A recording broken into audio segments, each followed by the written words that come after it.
I'm Carole Taylor. On this edition of Journal, an in-depth look at the recent federal budget with one of Canada's top economists, Jock Finlayson. You know, a lot has changed recently in how budget information is released. It used to be considered a major failure if anything was leaked before the minister stood up in Parliament and officially read the document into the record. This, of course, was to prevent insiders from using information for their own benefit.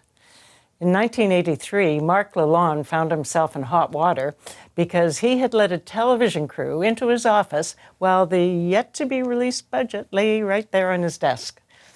In 1989, Michael Wilson took responsibility when a leaked copy was handed to a reporter from a recycling plant.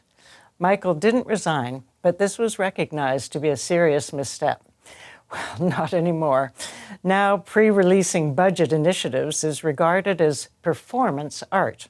In the weeks leading up to Budget Day in Parliament this year, minister after minister would discuss initiative after initiative that would be included. Housing, oh, we've got something for that. Critical minerals, oh, we've got that one covered. Prime Minister Carney even gave a speech promising the budget would be transformational, generational, whatever that means. So while politicos probably regarded all the early positive stories to be a successful maneuver, it kind of backfired when Budget Day headlines said, overpromised, underdelivered. Big Day wasn't quite as advertised. Carney's budget misses the mark. So, what should we really be talking about and taking away from the government's Financial Blueprint 2025? Jock Finlayson has some warnings we should pay attention to. Back in a moment. So finally, after 500 days, we have a federal budget. And Jock, this budget has been called generational.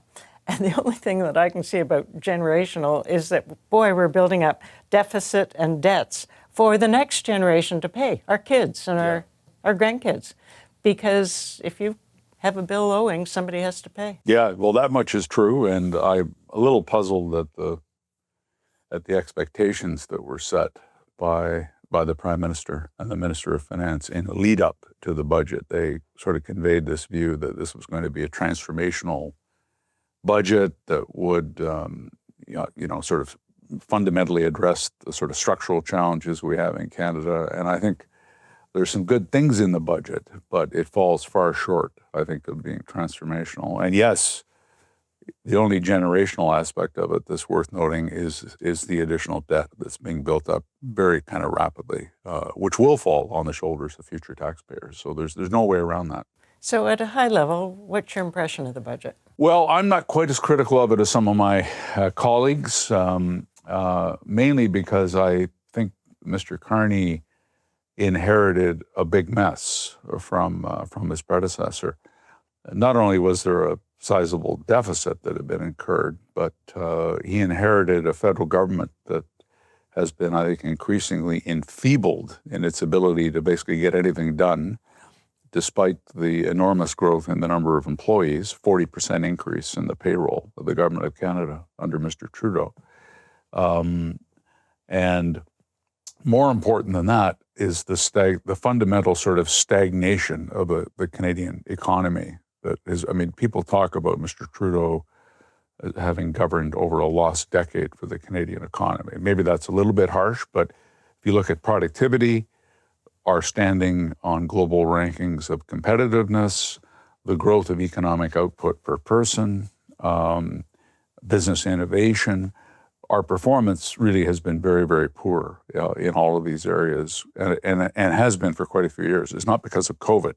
It started before the pandemic and it has persisted since. And that's what Carney has inherited, is to me almost a stagnant kind of business that he's become the proprietor of. A very large one though. That's $3.4 trillion economy, and he's got all these problems he has to deal with. And I think he does want, and I think this budget in some ways signals it, he does want to change the direction. He wants to put more emphasis on investment, on getting projects done, on shrinking some of the operating costs of the federal government to free up money for defense, but also for capital spending. I think he's serious. He understands we've got to kickstart business competitiveness, which has been languishing for really a whole decade here. And this budget begins to do that, but it's kind of like turning a giant container ship that's been adrift in the Pacific Ocean and doesn't have enough fuel, to fire it. He's trying to kind of turn the ship, and this budget is the first effort to get there. Now, I do think he set the expectations too high. Paul Martin, I always remember, he used to say publicly and privately, and he's probably the most successful finance minister in the history of the federal government. He used to say, we want to under-promise and over-deliver. And I think this budget does the opposite. So it's that's more of a political comment than an economic one, but I do think it's true. But also, even with Paul Martin, their first shot with Chrétien to get at the big problem was kind of mild. And 94, yeah. Yeah, and then their next one, they said, okay, we've got to do this. And that's when the hammer came down. And I guess I was a little disappointed because the Prime Minister does know that this is a very difficult situation for Canada's economy. I think he had the goodwill to really do some amazing things, but it's sort of like nibbling around the edges a little bit. Yeah, I think that's a very fair characterization. And you're right to look back at the Chrétien-Martin period. The first budget, they sort of made incremental change, and then the markets began. The equity markets, bond markets, currency markets began to get very, very jittery regarding Canada. And there was that famous editorial in the Wall Street Journal about the Northern Peso, and that fundamentally changed the landscape in Ottawa. And then you had the 95 budget that was remarkable, really, in setting the stage for a tremendous kind of consolidation of the government's finances that put us on a much, much healthier trajectory going forward. And we're still actually feasting off that to some extent because they brought, under the Martin-Chrétien era, and it continued under Mr. Harper, they brought the federal debt, and the absolute numbers, I think, are meaningless to people, billions, trillions.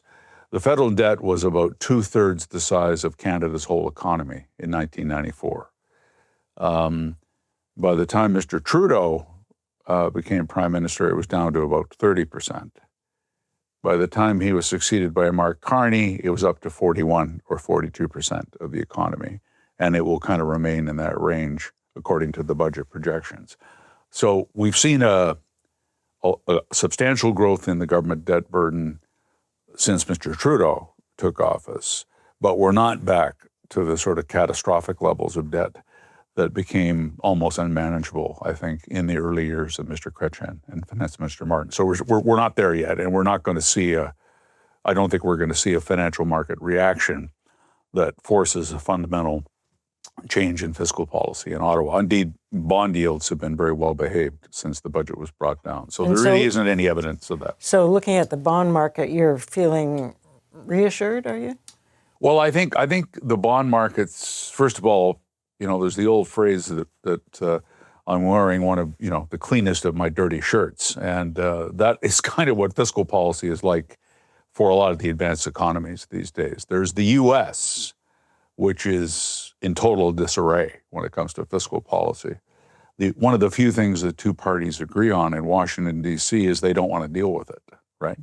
And the Americans have the world's reserve currency. They have running room. They can keep borrowing like mad until they can't, but we haven't quite got there yet. Britain is in a terrible state. It makes Canada look good economically.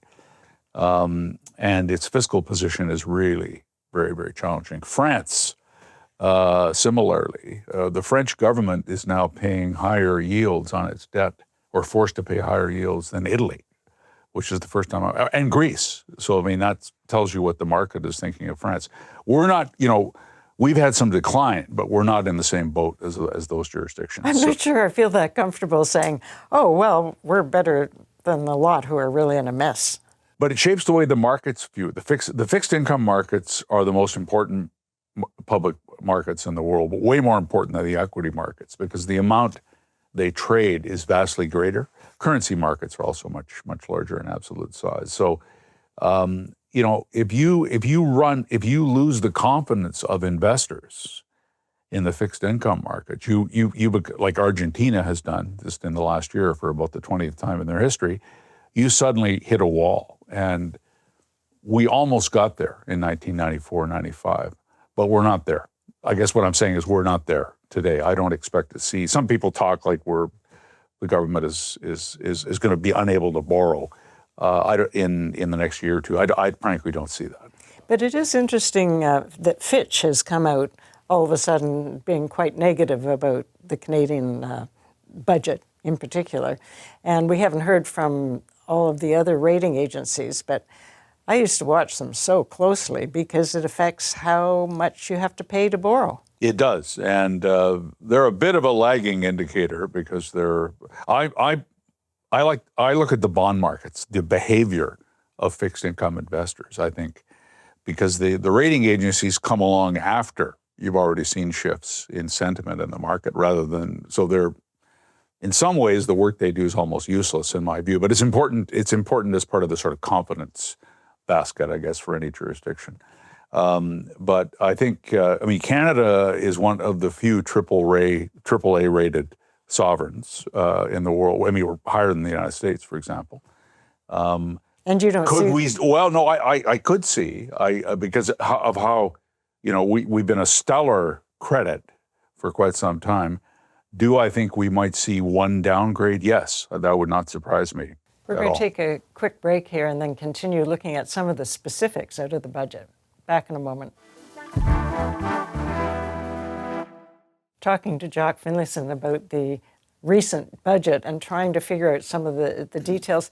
I have to tell you there are a few things that have bothered me, and the accounting changes. All of a sudden we've got capital and operating, which is how you usually have it, except he's put more things over into the capital section that makes our deficit not quite as bad as it might be. Yeah, and although I think there is a principled justification for dividing operating spending from capital spending, that's not the way the government of Canada has kept their books until now. So understandably, people are a bit skeptical when this change is announced, sort of conveniently timed to arrive with a new prime minister. And they're saying we're going to cut operating spending or the growth of operating spending, but we're going to borrow quite a bit for capital, which means the total deficit is going to stay at a fairly high level. I look through that. I don't pay a lot of attention to it, frankly. I don't think it's that salient. What matters is how much are they borrowing? What's the size of the deficit in relation to the Canadian economy, and how much are they spending to service the debt relative to the revenue inflows? Those are the fundamental indicators. And I gather it's a very significant, large number already, the interest payments. It is. I mean, they're spending more.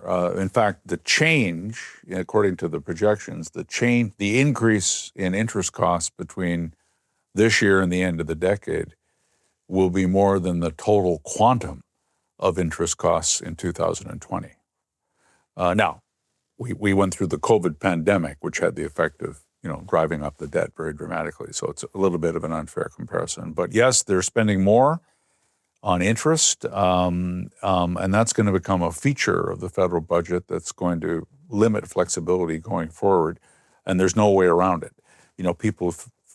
A lot of people, I remember Chrystia Freeland, the former, finance minister under Mr. Trudeau, her first budget in 2021, I remember vividly listening to it, and she said, interest rates are so low, the cost of money is so low, we can't afford not to borrow heavily in order to invest in the future of Canadians. That narrative is gone now because we're paying higher interest costs, as are other jurisdictions, and we're not going to go back to free money. Interest payments are going up. Debt is going up as a share of the economy, slowly, but it is. Deficit is double what Trudeau left, right? Yes, the fall economic statement was looking for about a $40 billion deficit, and this is, roughly $80 billion. And that's not all because of decisions that Mr. Carney's made. It includes as well the effects of a weaker economy, which reduces revenues, and importantly, it includes the initial down payment for the commitments we've made on defense spending. And this should not be overlooked in the discussion of the government of Canada's kind of financial plan. We are ramping up defense spending on a scale never seen outside of a war scenario. From 1.4% of our economy, it's already gone to 2% as a result of the commitments Carney made earlier in the year. Now talking 5. And now they're talking 3.5% of GDP on core defense and another 1.5 on related kind of things by 2035. So that is going to represent a very large additional burden on the overall federal fiscal position. And we have, the commitment's been made. I think there's a lot of support for it. We have to pay for it, either through higher taxes, more debt, or cutting spending elsewhere. I don't think they've quite got their heads around that yet. But Canadians should recognize those commitments will not come cheap. So when you step back and you've talked about the weakness in the Canadian economy, do you see this budget as a growth budget? Is it going to deal with things like productivity? Is it going to deal with things like GDP per capita? Is it going to really lift the economy? I think that is, and I'm obviously inferring because I don't know, but I do think that's where the Prime Minister wants to go. He wants to focus more on what I would call the supply side of the Canadian economy, which is how productive we are. What's the capital stock? Are we able to grow economic output faster than our population? Do we have enough investment? Do we have innovation? Are we productive? All questions that Mr. Trudeau, I think, was supremely disinterested in. And so does this budget do it? It's a down payment. It's a down payment in moving the ship of state, is the way I see it. Moving this gigantic, container ship that's been adrift in the ocean with no real direction and a captain who's asleep. He is, I think, trying to move it. Now, is it enough? No. I did expect more on particularly around the productivity agenda.